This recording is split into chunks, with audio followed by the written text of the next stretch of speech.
السلام علیکم. ابرار رشید آپ کی خدمت میں ایک مرتبہ پھر حاضر ہے اور آپ سے ریکویسٹ کہ اگر ابھی تک آپ نے اس چینل کو سبسکرائب نہیں کیا تو اسے سبسکرائب کر لیجئے. تازہ ترین ویڈیوز کی اپڈیٹس کے لیے جو بیل آئیکن یا گھنٹی کا بٹن ہے اس کو ضرور پریس کیجئے گا. آپ کا بہت بہت شکریہ. ISPR کی جانب سے ایک واضح اور دو ٹوک تردید کے باوجود اسلام آباد میں افواہیں ہیں کہ دم ہی نہیں توڑ رہی، اور اس کی وجہ ہم اچھی طرح سمجھتے ہیں کہ جب بھی ملک میں کوئی پولیٹیکل کرائسس آتا ہے اور پولیٹیکل ٹرموائل جسے ہم کہیں، تو آبویسلی یہ جو رومر ملز ہیں یا افواہ ساز فیکٹریاں ہیں جو ڈرائنگ رومز میں جن کی پیدائش ہوتی ہے اور آنن فانن وہ پھیلنا شروع کر دیتی ہیں. بعض اوقات کوئی چھوٹی سی خبر ضرور ہوتی ہے، اس میں سچائی ضرور ہوتی ہے، لیکن اس کو اس طرح بڑھا چڑھا کر پیش کیا جاتا ہے کہ جیسے کہ وہ سب کچھ سچ ہے. اب مثال کے طور پر آج سوشل میڈیا پہ یہ بات بہت گرم ہے، بہت ہی زیادہ، کہ کل جب کچھ اعلیٰ شخصیات نے وزیر اعظم ہاؤس کا دورہ کیا اور وہاں پر علادگی میں وزیر اعظم سے ملاقات کی، تو وہاں پر کچھ ہارڈ ٹاکس ہوئیں اور شاید ان افواہوں کے مطابق کہ کوئی اس میں تشدد کا عنصر بھی پایا گیا اور کچھ تشدد ہوا یا کوئی گالم گلوچ ہوئی. میں اس بات پہ بلیو نہیں کرتا کہ ایک جانے والے وزیر اعظم جو کہ باس رہا ہو ایک ڈسپلنڈ فورس کے افسران کا، تو اس کے ساتھ وہ کوئی بد تہذیبی، بدسلوکی یا بدتمیزی کریں. یہ کوئی خونی انقلاب نہیں تھا. ایک آئینی طریقے سے گورنمنٹ کو رخصت کیا گیا. یہ الگ بات ہے کہ اس گورنمنٹ کے سربراہ آخری دم تک اقتدار سے چمٹا رہنا چاہتے تھے، جس کی وجہ سے پولیٹیکل کرائسس، کانسٹیٹیوشنل کرائسس جو ہے وہ ملک میں پیدا ہوا. لیکن all is well that ends well. میں تو اس بات پہ یقین رکھتا ہوں. اب جو ہوا، میرا خیال ہے جو درگزر ہو سکتا ہے اس کو درگزر کرنا چاہیے. جہاں تک یہ مبینہ تشدد کی بات ہے تو میں اس لیے اس چیز کو بائے نہیں کرتا کہ ڈسپلن فورسز جب بھی ہو وہ سر کر کے آپ کو بلاتی ہیں یا بلاتے ہیں، اور وہ بھی نظم و ضبط کے پابند ہوتے ہیں. تشدد کا بالکل انہیں نہ حق ہے نہ اختیار ہوتا ہے، نہ وہ تشدد کرنے پر ان کو معاف کیا جا سکتا ہے. ہاں یہ ہو سکتا ہے کہ انہوں نے کہا کہ سر انف از انف، اور سر پلیز بیہیو، اور sir please do not take any step that could be fatal for your political future, اور for that matter it could be counterproductive for you, your political party or your political future. دبے الفاظ میں اس طرح، جس کو آپ کہہ سکتے ہیں کہ دبکا لگانا. دبکا ہم سمجھ سکتے ہیں کہ دبکے لگائے جاتے ہیں، لیکن اکثر میں کچھ تجربہ تو مجھے نہیں ہے لیکن میں نے لوگوں سے سن رکھا ہے، ماضی میں جب بھی اس طرح کی صورتحال ہوئی تو جو ایکس پرائم منسٹر تھے یا ہیڈ آف دی گورنمنٹ تھے، یہاں تک کہ وزراء کو بھی سر کہہ کے مخاطب کیا گیا، ان کے ساتھ بدسلوکی نہیں کی گئی. یہی کہا گیا کہ sir your government is no more, please come with اس.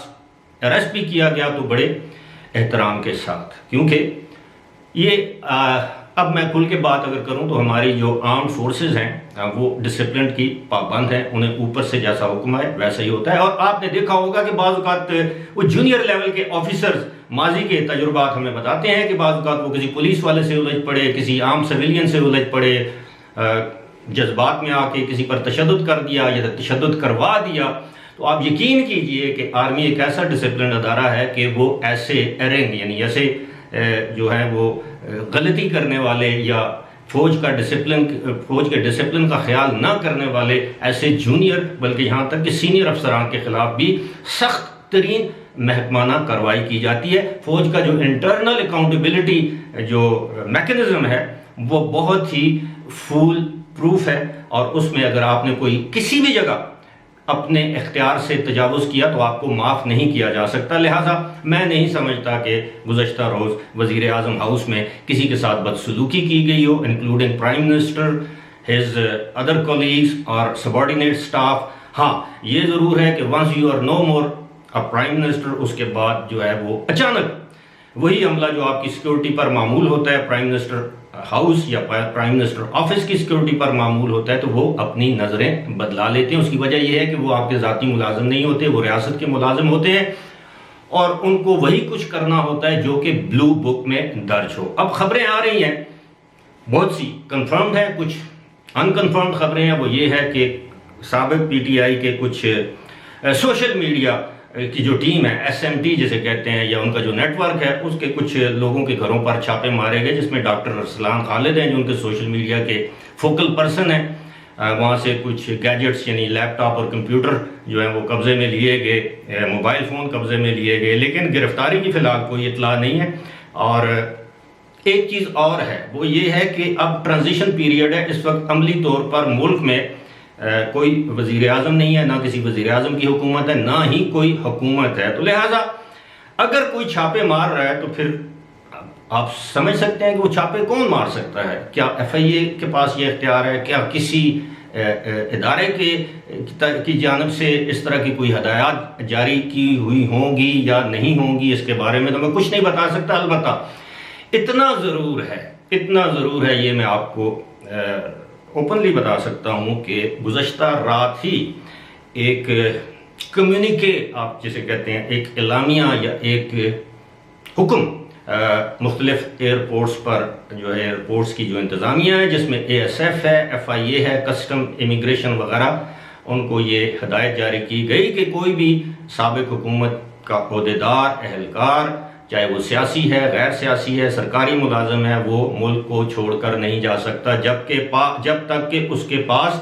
متعلقہ محکمے کی یا وزارت داخلہ کی NOC یعنی نو آبجیکشن سرٹیفکیٹ نہ ہو۔ اور یہی وجہ ہے کہ 2 مرتبہ کوشش کرنے کے باوجود وزیر اعظم کے سابق وزیر اعظم کے سابق مشیر برائے سیاسی ابلاغیات، پولیٹیکل کمیونیکیشن، مشکل سا عہدہ ہے، بہرحال شہباز گل، انہوں نے 2 مرتبہ ملک سے باہر جانے کی کوشش کی، اور ایک مرتبہ تو انہوں نے اعلانیہ طور پر کہا کہ وہ 2 دن کے لیے کہ باہر جانا چاہتے ہیں، لیکن 2 دن کے لیے وہ جب جا رہے تھے تو پتہ یہ چلا کہ ان کے پاس کوئی تقریباً 6 کے قریب بیگ تھے، یعنی جو ان کا جو سامان تھا اس میں 6 suitcases, bag, briefcases, hand carry جو بھی تھا وہ تھے، ان کو روک لیا گیا اور ایئرپورٹ سے واپس کر دیا گیا۔ ابھی تک یہ معلوم نہیں کہ شہباز گل جو ہے وہ بنی گالہ میں مقیم ہے یا کسی اور جگہ۔ اسی طرح بہت سے ایسے لوگ ہیں جو کہ اس وقت میں سمجھتا ہوں ان کو انڈر گراؤنڈ تو نہیں کہنا چاہیے، لیکن منظر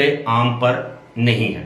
دوسری جانب ایک اور امپورٹنٹ ڈیولپمنٹ جو گزشتہ رات ہی ہوئی، ایک مولوی اقبال حیدر نامی ایک وکیل ہیں، یہ بڑے مشہور ہیں، یہ اکثر سپریم کورٹ میں کسی زمانے میں MD طاہر ہوتے تھے، وہ اس طرح کی پٹیشن دائر کر دیتے تھے۔ انہوں نے گزشتہ روز اسلام آباد ہائی کورٹ میں ایک پٹیشن دائر کی جس کو ایکسیپٹ کر لیا گیا، اور صبح یعنی 11 اپریل کو بروز پیر اس کو سماعت کے لیے مقرر کیا گیا۔ اور وہ پٹیشن کیا ہے، بڑی اہمیت کی حامل ہے، آپ کی نظروں سے شاید یہ خبر گزری ہو۔ وہ پٹیشن یہ ہے کہ انہوں نے استدعا کی ہے عدالت سے، اسلام آباد ہائی کورٹ سے، کہ سابق وزیر اعظم عمران خان، سابق وزیر خارجہ شاہ محمود قریشی،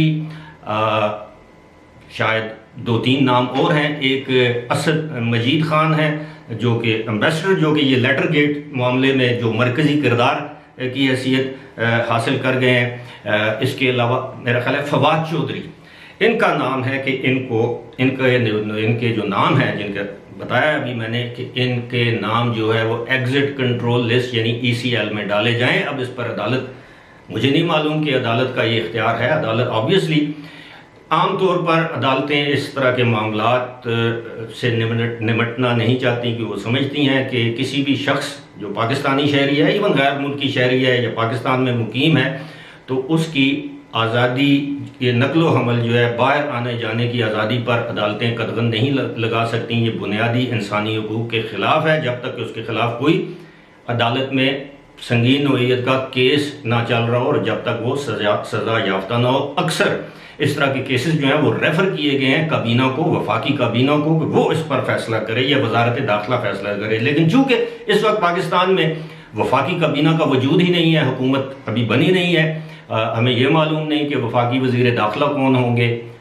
خبریں تو یہ ہیں کہ رانا ثناءاللہ ہوں گے. اگر رانا ثناءاللہ ہوں گے تو آبویسلی شہریار افریدی کے لیے یہ اچھی خبر نہیں ہوگی. وہ یاد ہے نا وہ جان اللہ کو دینی ہے. تو اب جان تو سب نے ہی اللہ کو دینی ہے، لیکن حساب کس کس نے کس کس کو دینا ہے یہ تو وقت بتائے گا. ایک اگلی ویڈیو میں 2-3 اور امپورٹنٹ چیزیں ہیں جو آپ کے ساتھ شیئر کروں گا. جب تک کے لیے مجھے دیجیے اجازت. خدا حافظ.